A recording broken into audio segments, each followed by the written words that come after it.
Welcome to the world of science fiction stories, and don't forget to like, share, and subscribe my channel. Enjoy the listening. Alien professor challenges, who will cross icy ocean without technology, human makes sailing ship. Professor Thor's voice echoed through the grand amphitheater of the Galactic Academy, a place where the brightest students from across the known universe gathered to prove their intellect and adaptability. The vast chamber, carved from the crystalline rock of Ardentist Prime, shimmered under the glow of holographic displays that projected vast oceans, frozen landscapes, and treacherous planetary environments. Students of every imaginable species sat in anticipation, their eyes, some glowing, some reptilian, others multifaceted, fixed on the towering figure at the center. Thor, a Xerian elder with translucent blue skin and 6 elongated fingers on each hand, folded his arms behind his back, his long, segmented tendrils twitching in what could only be described as amusement. "You are the finest minds in this quadrant," he announced, his deep voice reverberating through the chamber. "But intelligence alone does not guarantee survival. Your next challenge will determine not only your ingenuity, but your ability to adapt without reliance on your respective species' technology." A murmur rippled through the students. Some whispered among themselves, exchanging uneasy glances.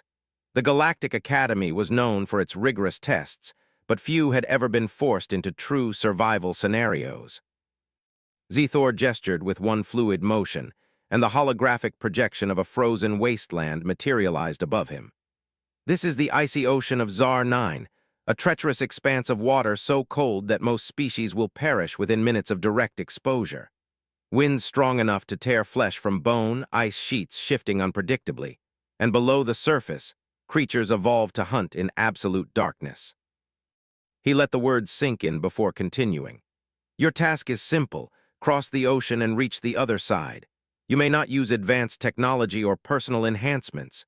You will have access to only the raw materials found on the shores, scraps of wood, metal, stone, and whatever nature provides. The first to cross will not only pass, but will earn distinction among the Academy's elite." The murmuring turned into outright discussion. The students quickly realized the magnitude of the challenge.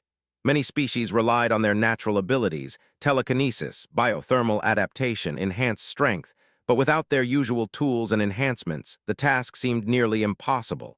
The sheer expanse of the frozen ocean was intimidating, stretching farther than any could see. The landscape was cruel, desolate, and mercilessly cold. Among them stood Antonio Moore, the only human in the entire competition. He was shorter than most of the alien students, lean but well-built, his dark hair tousled slightly as he observed the challenge with quiet focus. Unlike the others, he didn't whisper or panic.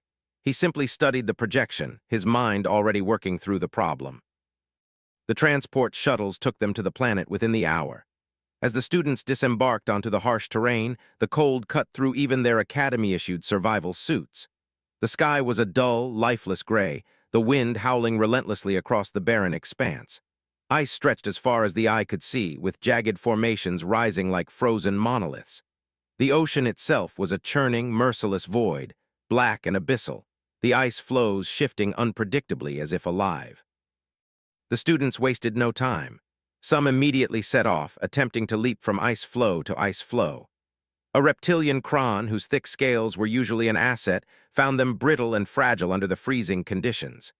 His body, evolved for the humid jungles of his home world, struggled against the cold, his limbs slowing as frost formed along his skin.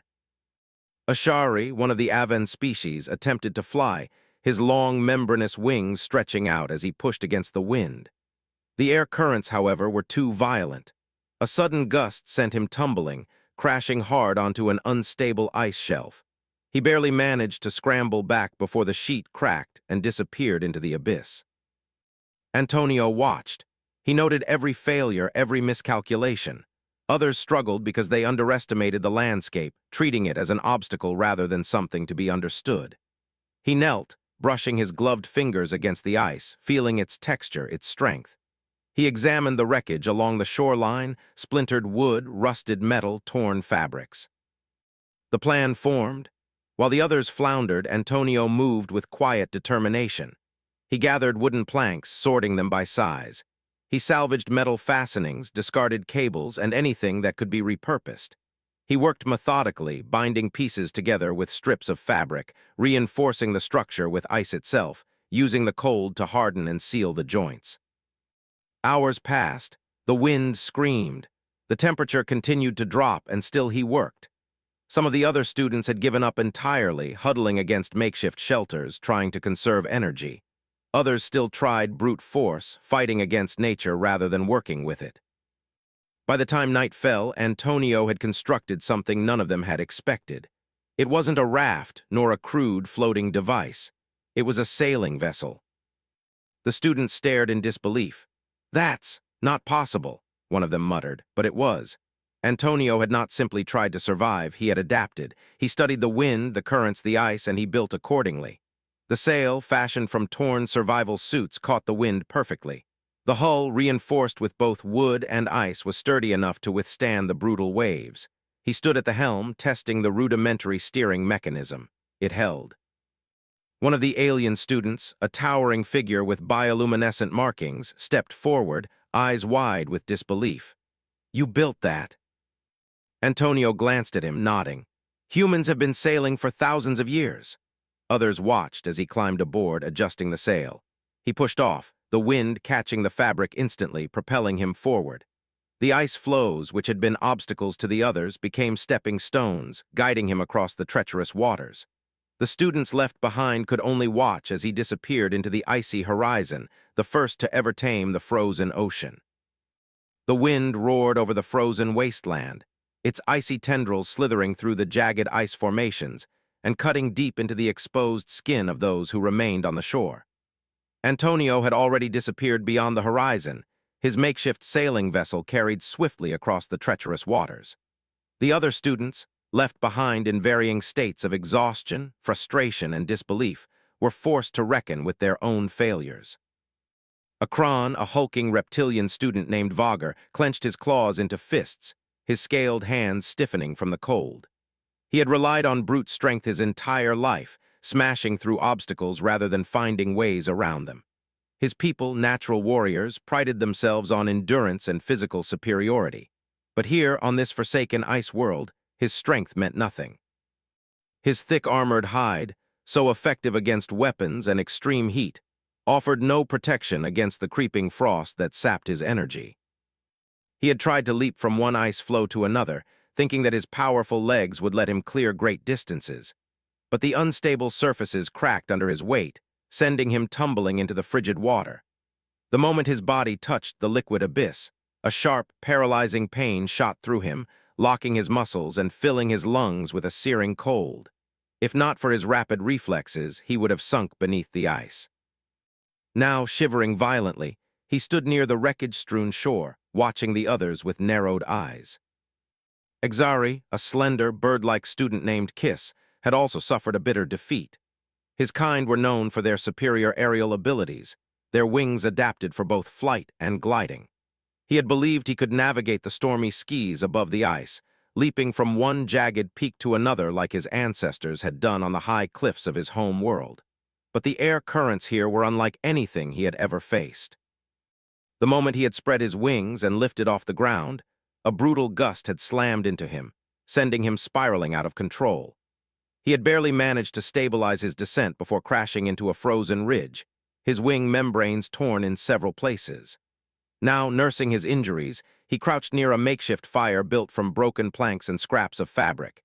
His usually sharp golden eyes flickered with frustration as he traced the distant path Antonio had taken. "How," he muttered under his breath, the words barely audible above the howling wind. "How did he build something so effective?" A deep voice rumbled beside him, the guttural tone filled with irritation. "Because he thought instead of acted." Kiss turned his gaze toward the one who had spoken. Cacacillin stood with his arms crossed, his pale green skin almost luminous against the icy backdrop. His species was revered for its intelligence, their neural capacity far surpassing most others. He was among the brightest minds at the academy, yet here he was, stranded, struggling, and outmatched by a human.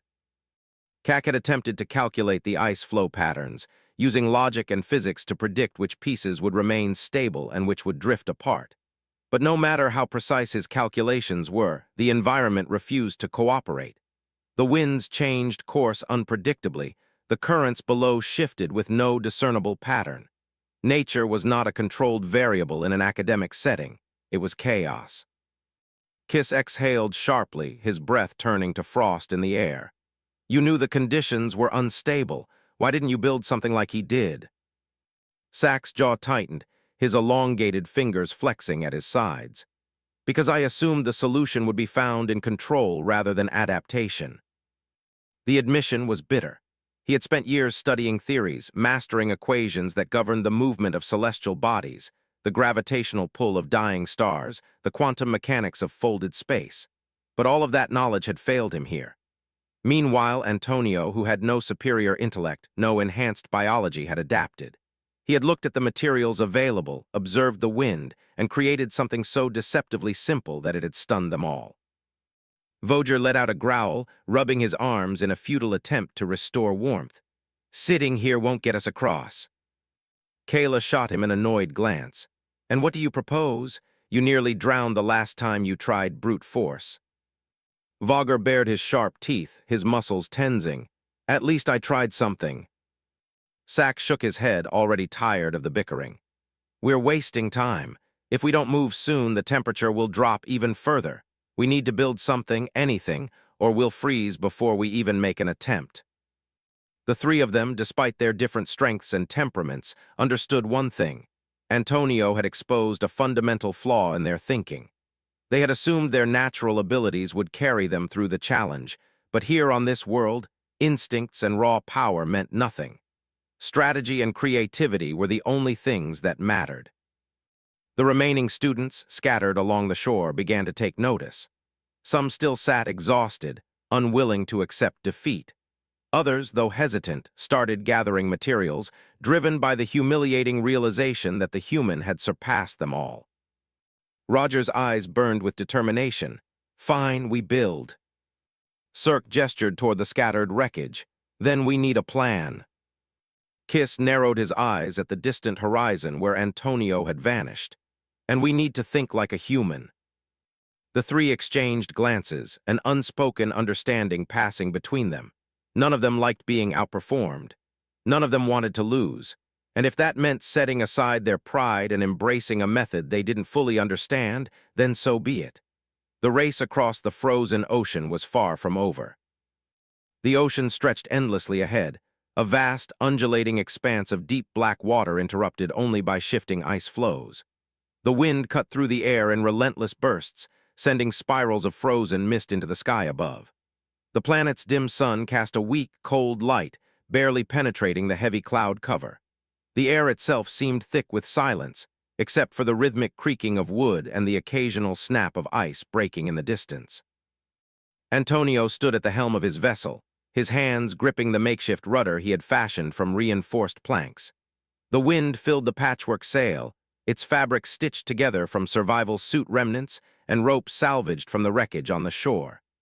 The boat sliced through the icy water, moving with surprising ease as the wind propelled it forward. The journey was not without its dangers. The ice floes shifted unpredictably, some cracking apart under the weight of unseen pressures.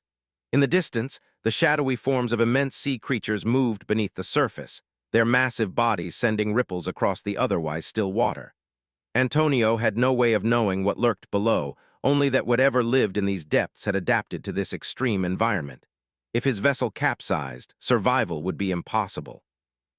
He adjusted the sail, angling it to catch more wind. The boat responded immediately, picking up speed. His mind worked through potential threats, sudden storms, unseen underwater currents, or even the possibility that some of the icebergs could be hiding razor-sharp formations just beneath the surface. He would have to navigate carefully, relying on instinct and observation. He had no illusions about how much of a gamble this was. A single miscalculation and he would lose everything. But as he scanned the horizon, seeing no trace of his competitors, he knew he had made the right decision. He was ahead, and that meant something. The wind shifted slightly, bringing with it the distant sound of cracking ice. Antonio narrowed his eyes, scanning the landscape behind him. A cluster of figures was moving along the ice floes far in the distance. The other students had finally begun their journey. He could barely make out individual shapes, but he recognized the patterns of movement. Some were struggling, slipping on unstable ice. Others were leaping from floe to floe, trying to maintain momentum. A few, like Kak, Kiss, and Vogger, seemed to be working together. They had built something, a structure resembling a sled reinforced with metal scraps. It was primitive compared to his vessel, but it was an improvement over blind effort. Antonio let out a breath. He had expected them to figure out something. The question was whether they could sustain it. The ice was too unpredictable, the weather too harsh. Even if their sled worked for now, they would be forced to adapt again soon. A sudden shift in the water caught his attention. The current was changing. He adjusted his course slightly, steering toward a gap between two ice formations. The boat glided through effortlessly, but as he passed between them, he caught sight of something just beneath the water's surface. A shadow, enormous and slow-moving, trailed beneath him. Antonio tightened his grip on the rudder. Whatever it was, it had been following him for some time. He had noticed distortions in the water earlier, but had assumed they were just shifting currents. Now he knew better. He didn't have weapons. He had no way to fight something this large. His best hope was speed. If he could stay ahead, keep to open water, and avoid any sudden movements, maybe. The water erupted. A massive serpentine form broke through the surface, its elongated body gleaming with a thick layer of frost-covered scales. It was unlike anything Antonio had ever seen, long, sinewy, with eyes that glowed a sickly pale blue. Its jaw, lined with rows of needle-like teeth, gaped open as it let out a deep, resonant sound, a mixture of a growl and a screech. Antonio acted on instinct. He threw his weight against the rudder, turning the boat sharply to the left just as the creature's head lunged forward. The wooden hull shuddered violently as the wave from the impact lifted it into the air for a brief, terrifying moment before crashing back down. Water splashed over the deck, instantly freezing as it touched the wood. The beast didn't give up. It circled beneath him, its shadow rippling across the surface. Antonio knew it was testing him, waiting for another opportunity. His mind raced. He needed a way to drive it off, or at least distract it. The sail, he reached down, gripping the ropes that held it in place. If he angled it just right, caught the wind at the exact moment. The creature struck again, breaching the surface. Antonio pulled hard on the ropes, forcing the sail to shift abruptly. The sudden change in direction caused the boat to lurch forward with an unexpected burst of speed, just as the beast's head crashed down where he had been moments ago. The maneuver worked, but he wasn't safe yet. The wind carried him faster now, but the creature followed. Then something unexpected happened. A distant explosion echoed across the ice. Antonio turned his head sharply. In the distance, a section of the frozen landscape had collapsed. A massive chunk of ice had broken apart, sending debris crashing into the ocean. It was far from his position, but it had been caused by something. He wasn't alone out here. He gritted his teeth, pulling the sail tighter, using every ounce of speed he could muster. If there were other dangers on this ocean aside from the cold, the currents, and the monsters, he needed to stay ahead of them. Whatever was coming next, he would be ready. The boat shot forward as the wind surged against the sail, propelling Antonio across the churning waters. His fingers ached from gripping the rudder too tightly, but he couldn't afford to let go. The shadow of the serpent still loomed beneath the surface, though it had pulled back slightly, circling instead of attacking. Whether it was waiting for another opportunity or had been distracted by the distant ice collapse, he couldn't tell. He only knew that he needed to reach the other side before his luck ran out. The bitter wind burned his face as he glanced back toward the frozen landscape. In the distance, the others had made progress, their forms barely visible now, but none had come close to matching his speed. He adjusted the sail, catching another strong gust that sent his vessel slicing through the water like a knife. The makeshift construction groaned under the strain, but it held. The ice ahead became more unpredictable, shifting constantly as the ocean currents pushed and pulled at its fragile structure. He navigated carefully, steering through narrow gaps and skimming dangerously close to jagged formations. The sound of cracking ice filled the air, each echoing snap reminding him that one mistake could mean disaster. He exhaled slowly, forcing himself to focus. He had always known that survival was about more than just intelligence or strength. It was about adaptation. Every challenge was a puzzle, and the key to solving it was understanding. The ice was not an enemy, it was a tool. The wind was not an obstacle, it was a guide. Even the monstrous creature lurking beneath him had its own patterns, its own behavior. And that was when he noticed something. The serpent, though massive and aggressive, had never fully committed to an attack. It had lunged, tested, and then fallen back. Now it was following him at a distance, almost as if waiting for something. A realization struck him like a bolt of lightning. It wasn't hunting him, it was hunting the ice itself. His eyes darted across the ocean, scanning the frozen structures ahead. He had assumed they were unstable due to the shifting currents, but now he understood the truth. The creature had been creating those collapses. The explosion of ice he had seen earlier hadn't been caused by natural forces. It had been the result of a deliberate attack. His mind raced through the possibilities. If the beast was actively breaking the ice, then that meant the frozen sections weren't just obstacles, they were potential traps. A plan formed in his mind. He turned the rudder sharply, angling toward a cluster of icebergs where the water was calmer.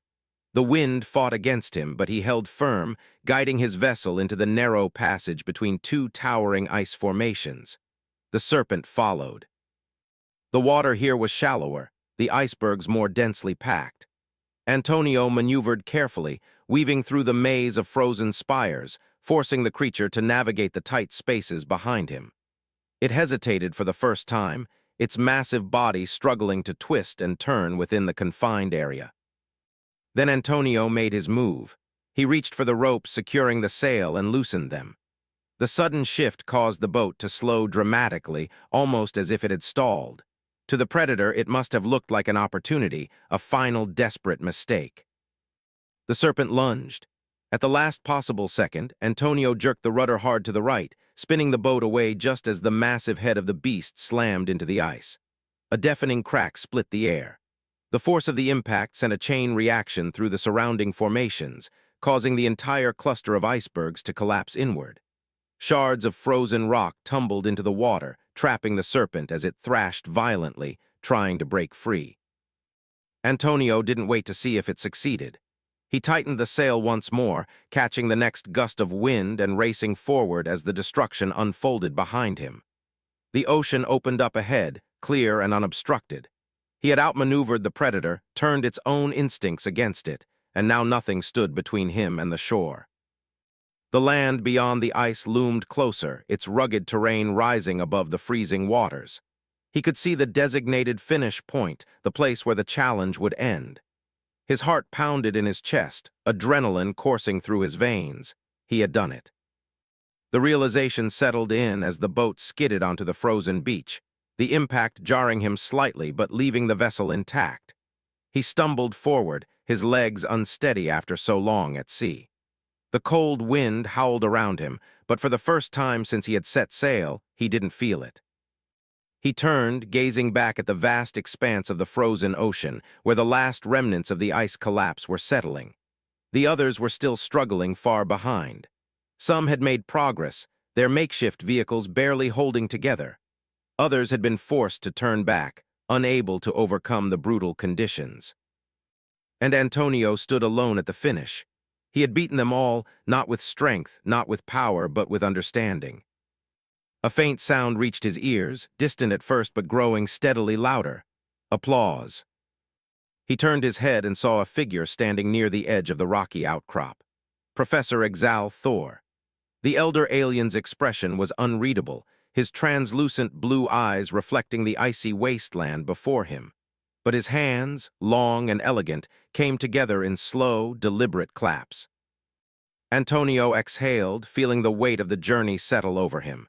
His muscles ached, his fingers were numb, but none of it mattered. He had won, and the galaxy had just witnessed what a human was truly capable of. Antonio stood motionless as the last echoes of the icy ocean faded into the background. The cold bit into his skin, but he hardly noticed. His breath came in slow, steady exhales, visible in the frigid air. The journey had tested every ounce of his endurance, yet despite the exhaustion clawing at his limbs, a deep sense of satisfaction settled within him. Professor Exal Thor descended from the rocky outcrop, his long, graceful steps making no sound against the frozen ground. The alien's shimmering blue skin reflected the dim light of the planet's sun, his elongated fingers still clasped behind his back. He stopped a few paces from Antonio, tilting his head slightly as if studying him. "You have surpassed every expectation," Zethor said, his voice low and measured. "And yet I suspect this was never about victory for you." Antonio let out a small breath of amusement. "Winning was nice," he admitted, "but proving that humans belong here, that was the real challenge." The professor nodded, his gaze drifting toward the distant horizon where the remaining students struggled against the elements. Some had made it farther than others, their makeshift contraptions inching toward the shore. Others had been forced to abandon their efforts entirely. The ocean had claimed its share of failures. But Antonio had outpaced them all, not because he was the strongest or the smartest, but because he had understood what they had failed to grasp. "Survival is not about power," Exal Thor murmured, almost to himself, "nor is it about knowledge alone. It is the ability to see beyond what is obvious, to use what exists rather than lament what does not." His gaze sharpened as he returned his attention to Antonio. "And that, human, is why you succeeded." Antonio met his stare without hesitation. "We've been surviving worse odds for centuries," he said. "You'd be surprised what desperation can teach you." The professor studied him for a long moment before finally nodding. "Indeed. And perhaps we, in our reliance on technology and superiority, have forgotten what it means to struggle, what it means to adapt." A sudden commotion drew their attention back toward the ocean. One of the students, Vogger, the massive Kron, had abandoned his broken sled and waded into the shallows, forcing himself through the ice-cold water with sheer brute strength. His reptilian muscles shuddered under the strain, his scales rimmed with frost. His stubbornness was admirable, but it was clear that he had already reached his limit. Antonio exhaled through his nose. He had no obligation to help. He had already won. But still, something inside him stirred. Without a word, he turned back toward his vessel. The ice had done some damage, but it was still seaworthy. He moved quickly, adjusting the sail and securing the rudder before pushing the boat back into the water. The current caught it almost immediately, and within seconds he was gliding across the surface once more. Vogger barely acknowledged him at first, his vision fogged with exhaustion and cold. But when Antonio pulled the boat alongside him, extending an arm without hesitation, the Kron blinked in surprise. For a brief moment, pride and instinct warred on the alien's face. Then, with a sharp exhale, he grabbed Antonio's arm and hauled himself onto the deck. Antonio steadied the boat, adjusting the sail once more. "Hold on," he said simply, and then angled them back toward shore. By the time they reached land, more students had begun to fail, their bodies succumbing to the merciless elements. Others had turned back, admitting defeat. Some, Callus and Serac among them, had reached the final stretch but had been forced to navigate the ice on foot. Antonio helped Vogger onto solid ground before turning back once more, eyes sweeping across the frozen wasteland. He could leave them. He had every right to. Yet, even as the thought crossed his mind, he had already pushed the boat back into the water. One by one, he pulled in those who could no longer fight against nature. The wind was relentless, and the ice continued to shift unpredictably, but he maneuvered through it as though he had spent his life sailing these cursed waters. When he finally stepped onto the shore for the last time, his body ached with exhaustion. His fingers were numb, his muscles stiff. But the students who had made it, whether by their own efforts or with his help, stood alongside him now, battered but victorious in their own way. Exal Thor watched the scene unfold in silence. Then, with a single nod, he turned toward the vast projection device that had recorded every moment of the challenge. The images of ice and water faded, replaced instead by the insignia of the Galactic Academy. The challenge was over. The results had been recorded, and history had been made. "You have redefined what this academy expects from a competitor," Exal Thor finally said, his voice carrying a strange weight. More than that, you have demonstrated something that many here, myself included, had long forgotten. Antonio tilted his head slightly. And what's that? The professor clasped his hands together. That true strength does not come from power or intellect alone. It comes from the willingness to help others, even when victory is already secured. Antonio let out a small, tired chuckle. Guess that makes me an idiot then. Zethor allowed himself a faint smile. Perhaps, but an honorable one. As the sun dipped lower on the horizon, the students gathered in quiet reflection. Some whispered among themselves, still processing what had happened. Others, humbled by their own shortcomings, stood in silent respect. Antonio said nothing. He didn't need to. He had already proven everything that needed to be said, and for the first time since the challenge had begun, he allowed himself to rest.